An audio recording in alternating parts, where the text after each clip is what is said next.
امید ہے آپ سب خیریت سے ہوں گے۔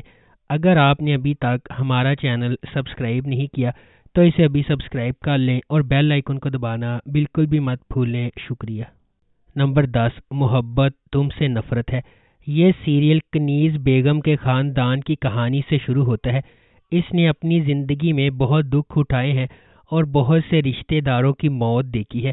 دنیا کی تمام کشش کھو دینے کے باوجود اس نے اپنے گھر میں بلند حوصلہ ماحول بنایا ہے اور زندگی کے ہر لمحے کو پالا ہے۔ ماہین کنیز بیگم کی نواسی ایک قسم کی مختصر مزاج اور انا پرست ہے، لیکن پھر بھی خاندان میں سب کی آنکھوں کا تارا ہے۔ کنیز بیگم کا پوتا وقار لندن سے واپس آ کر ماہین میں دلچسپی لیتا ہے۔ اگرچہ وہ دونوں اپنے جذبات چھپا رہے ہیں، لیکن کنیز بیگم کو ان کی محبت کا درجہ حرارت مل جاتا ہے جو اس کی خواہش کے خلاف ہے۔ وہ ماہین اور گلریز کے درمیان شادی کے بندھن میں بندھنا چاہتی ہے، اس لیے وہ ان کی منگنی کا اعلان کرتی ہے۔ نمبر 9، عشقیہ۔ ہمنا اور رومیسا دونوں بہنیں ہیں۔ ہمنا خاموش، پرسکون اور محفوظ ہے، جبکہ رومی بے فکر، باہر جانے والی اور بات کرنے والی ہے، لیکن دونوں اپنے والد سے بہت محبت کرتی ہیں۔ ہمنا اور اس کے کالج کے ہم جماعت حمزہ 4 سال سے ڈیٹنگ کر رہے ہیں اور ایک دوسرے کے ساتھ دیوانہ وار محبت کرتے ہیں۔ حمزہ اس کے بارے میں بھی بہت زیادہ پرتشدد ہے۔ ہمنا اپنے والد کو اپنے بارے میں بتانے میں ہچکچاہٹ کا شکار ہے، کیونکہ وہ محبت کی شادیوں پر یقین نہیں رکھتے۔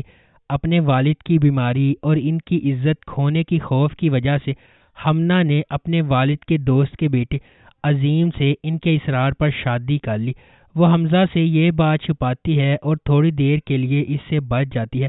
جب حمزہ کو بالآخر پتہ چلا تو وہ یونیورسٹی میں سب کے سامنے ہمنا پر چیختا ہے۔ دل شکستہ اور دھوکہ دہی، حمزہ ایک کار حادثے کا شکار ہو کر شدید زخمی ہو جاتا ہے۔ ہمنا اس کی صحت یابی کے لیے دعا کرتی ہے اور وہ بچ جاتا ہے۔ ہوش میں آنے کے بعد حمزہ نے بدلہ لینے کا عزم کیا۔ وہ جلد ہی اپنے والدین کے ساتھ ہمنا کے گھر پہنچ جاتا ہے تاکہ رومی سے شادی میں ہاتھ مانگ سکے۔ نمبر 8، مجھے پیار ہوا تھا۔ مجھے پیار ہوا تھا ماہر، سعد اور اریب کے درمیان لو ٹرائی اینگل پر مبنی ہے۔ سعد ہمیشہ سے اپنی کزن ماہر سے محبت کرتا رہا ہے، لیکن جب وہ اس کا اعتراف کرنے میں ناکام رہتا ہے تو زندگی ایک مختلف موڑ لیتی ہے اور اریب فریم میں داخل ہوتا ہے۔ تھوڑی سی غلط فہمی کی وجہ سے معاملات ٹوٹنے لگتے ہیں اور محبت کرنے والوں کے درمیان اعتماد ٹوٹ جاتا ہے۔ اپنے والدین کی اکلوتی اولاد ہونے کے ناطے ہانیہ عمر بطور ماہر اپنے خاندان کی تمام محبتیں جمع کرتی ہے۔ وہ سادہ، معصوم اور شائستہ ہے۔ وہ پیسے اور مادی چیزوں پر محبت اور احترام کو ترجیح دیتی ہے۔ زاویہ نعمان بحیثیت اریب کا تعلق ایک اعلیٰ طبقے سے گھرانے سے ہے۔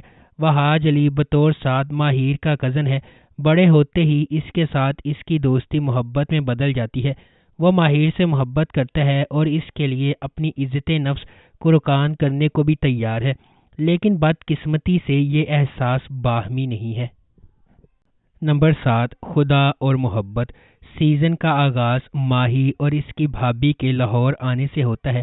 ایک آدمی جس سے وہ ملتی ہے تیمور ماہی کے بارے میں سوچنے سے نہیں رک سکتا۔ فرحاد نامی نوجوان غیر قانونی کام کرتا ہے، اس لیے اس کے والدین اسے کہیں کام پر بھیج دیتے ہیں۔ فرحاد اور ماہی ایک شادی میں ملتے ہیں اور ان کی دوستی ہو جاتی ہے۔ ماہی اس وقت کو گھر میں اپنی سخت زندگی سے رہائی کے طور پر استعمال کرتی ہے اور فرحاد کی دوستی سے لطف اندوز ہوتی ہے، لیکن فرحاد اس سے محبت کرنے لگتا ہے۔ نمبر 6، اے مشت خاک۔ اے مشت خاک اچھائی اور برائی کے درمیان درینہ لڑائی کی ایک دلچسپ کہانی بیان کرتی ہے۔ جیسا کہ زندگی کی طرف متضاد نقطہ نظر کے ساتھ دو بالکل مختلف افراد اکٹھے ہوتے ہیں اور راستی کا راستہ غلط کاموں پر غالب آتا ہے۔ مستجاب ایک دلکش نوجوان ہے جو زندگی کی طرف عقلی نقطہ نظر رکھتا ہے اور منصوبہ بندی پر یقین رکھتا ہے۔ دوسری طرف دعا ایک نرم دل لڑکی ہے جو قسمت اور تقدیر پر پختہ یقین رکھتی ہے۔ اس کی مضبوط اقدار اور اخلاق اسے اپنی زندگی کے فیصلوں میں پر اعتماد اور ثابت قدم بناتے ہیں۔ نمبر 5، پیارے افضل۔ کہانی حیدرآباد شہر سے شروع ہوتی ہے، جہاں مرکزی کردار افضل سبحان ولد مولوی سبحان اللہ کرکٹ کھیل رہے ہیں۔ افضل اپنا وقت کھیل، تاش اور سٹہ بازی میں صرف کرتا ہے، جسے اس کے والد حقیر سمجھتے ہیں۔ اسے مل مالک کی بیٹی فرح ابراہیم سے محبت ہے اور اسے فرح سے خط موصول ہونے کا دعویٰ ہے، جو وہ اپنے دوستوں کے سامنے پڑھتا ہے، حالانکہ وہ لڑکی کا نام ظاہر کرنے سے انکاری ہے۔ دوسری طرف فرح مہتاب سے شادی کرنے والی ہے، ایک خاندانی دوست جس سے وہ شادی نہیں کرنا چاہتی۔ فرح اپنی بہن لبنہ کے ساتھ مل کر افضل کو فرح کی محبت میں شامل کرتی ہے، تاکہ وہ اپنے والدین کو اس بات پر قائل کر سکے کہ وہ کسی اور شخص سے محبت کرتی ہے، جس سے وہ ایسا کرنے میں کامیاب ہو جاتے ہیں۔ اس دوران افضل کو فرح سے محبت ہو جاتی ہے۔ نمبر 4، تیرے بن۔ میرب ایک پرجوش اور خوبصورت نوجوان لڑکی ہے جو اعلیٰ تعلیم حاصل کرنا چاہتی ہے۔ اس کی پوری دنیا اس کے والدین کے گرد گھومتی ہے اور وہ ان پر سب سے زیادہ یقین کرتی ہے۔ اس کی مضبوط اور پراعتماد شخصیت اسے اپنے آس پاس کی سماجی ناانصافیوں کے خلاف کھڑا کرتی ہے۔ اس کے برعکس مرتسم کا تعلق ایک طاقتور اور بااثر خاندان سے ہے۔ وہ اپنے خاندان کے اخلاق اور روایات کا احترام اور قدر کرتا ہے اور خاندان کو نیچا دکھانے سے انکار کرتا ہے۔ میرب کی زندگی ایک غیر متوقع موڑ لے لیتی ہے جب اسے اپنی اور مرتسم کی زندگی کے بارے میں اپنے خاندان کے فیصلے کے بارے میں پتہ چلتا ہے۔ مرتسم کے خلاف میرب کی نفرت ماضی کے ایک خاندانی راز کے طور پر بڑھتی جا رہی ہے۔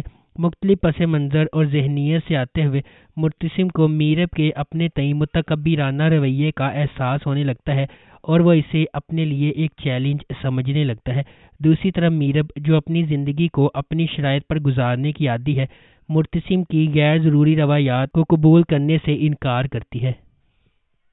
نمبر 3، ملالہ یار۔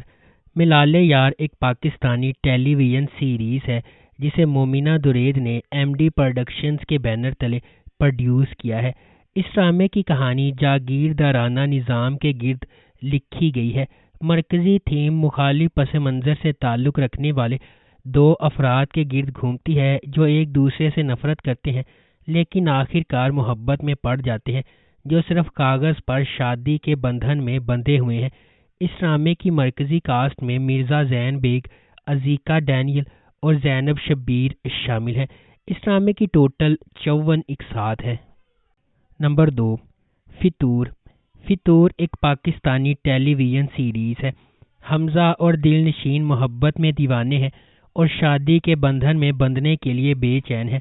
بدقسمتی سے تقدیر ایک غیر متوقع موڑ لیتی ہے جب حیدر، جو اپنی کھوئی ہوئی محبت محمل کے لیے اکیلے وجود کی قیادت کرتا ہے، ایک خاندانی شادی میں دل نشین کا سامنا کرتا ہے اور فوری طور پر اس سے متاثر ہو جاتا ہے۔ اسی دوران محمل، جس کی شادی ٹوٹ گئی تھی، حیدر کی زندگی میں دوبارہ داخل ہوتی ہے۔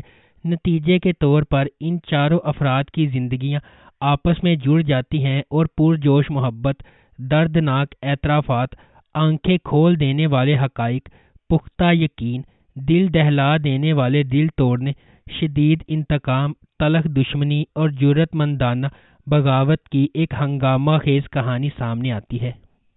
نمبر 1، زندگی گلزار ہے۔ ڈرامے کی کہانی کشف مرتضیٰ اور زارون جنید کی محبت کی کہانی کے گرد گھومتی ہے۔ کشف کا تعلق ایک نچلے متوسط خاندان کے پس منظر سے ہے اور وہ اپنی والدہ رافیہ اور اپنی دو بہنوں سدرہ اور شہنیلہ کے ساتھ رہتی ہے۔ رافیہ کے شوہر مرتضیٰ نے رافیہ کو بیٹے کی پیدائش نہ ہونے کی وجہ سے چھوڑ دیا تھا۔ مرتضیٰ نے دوسری شادی کی جس نے آخر کار اس کے بیٹے حماد کو جنم دیا۔ خاندان کو بہت سی مشکلات کا سامنا کرنا پڑتا ہے جس کی وجہ سے کشف پریشان، غیر محفوظ اور مردوں پر اعتماد نہیں کرتی۔ رافیہ ایک سرکاری اسکول کی پرنسپل کے طور پر کام کرتی ہے اور شام کو بچوں کو ٹیوشن دیتی ہے تاکہ اپنا خرچہ پورا کر سکے۔ اس کی بیٹیاں بھی بنیادی زندگی گزارنے کے لیے طرح طرح کی قربانیاں دیتی ہیں۔ اگر آپ کو ہماری یہ ویڈیو پسند آئی ہے تو اسے لائک کریں، شیئر کریں اور ہمارے چینل کو سبسکرائب کرنا بالکل بھی مت بھولیں۔ شکریہ۔